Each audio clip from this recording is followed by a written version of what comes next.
The school is built around the students, it's for the students. Every adult here is here to make it a better experience for the students. Stress is anything that makes me feel nervous or makes my anxiety worse. I can feel it almost physically. I start to perspirate, my mind starts racing. I describe it as beneficial in that it's the thing that finally kicks you into gear. At the same time, prolonged stress can have detrimental effects. When I was teaching some honors classes, I had students that were in theater, in sports, doing community service, and that was just on like one single day. I know I've done some of that, and if you don't leave time for yourself, time where you do nothing, then it'll be really easy to get stressed because you have no time to decompress. It's insane to me. I don't know how they do it, so of course they're stressed. Our society, our culture has this feeling, this perspective that if we're not stressed, then we're not working hard enough. Almost like it's a badge of glory to see how many challenging classes you're taking. It's just a breaking point, and we're not superhuman, but a lot of this is coming from within. I know we want the kids to do the best that they can, but if you're always under this pressure to get the best possible grade, you're actually doing harm to yourself and your ability to do that. You have to ultimately own this. It's not for other people, it's for you, yourself as a student. And be able to find that balance between elevated work and still being able to live your life and sleep.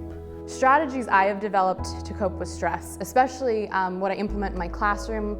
We always have music on in my classroom, definitely to lower everyone's heart rates. I've offered the chance to have them hit a kicking bag. I also try to provide students with multiple ways of finding and accessing the content and resources. When I hand out a test, everyone has it, they have it on their desk, and then I ask them to close their eyes and take a nice deep breath and hold it and exhale, and then I say, you'll do fine. So in some ways, it's almost a ritual. I make sure I schedule time to de-stress and time where I have nothing to do. That's a big thing for me. I try to make time for myself. There's an app called Google Keep that lets me actually physically make lists and check things off, and it shows them crossed off, which is very helpful. Taking frequent breaks, especially when studying, eating good food, making time to hang out with people I like. I'll have a reminder that comes up every 4 hours that'll say something like take a deep breath or something like that. The power of your breath, I think, can totally change your perspective on any situation, reduce stress, lower your blood pressure, let your mind stop racing.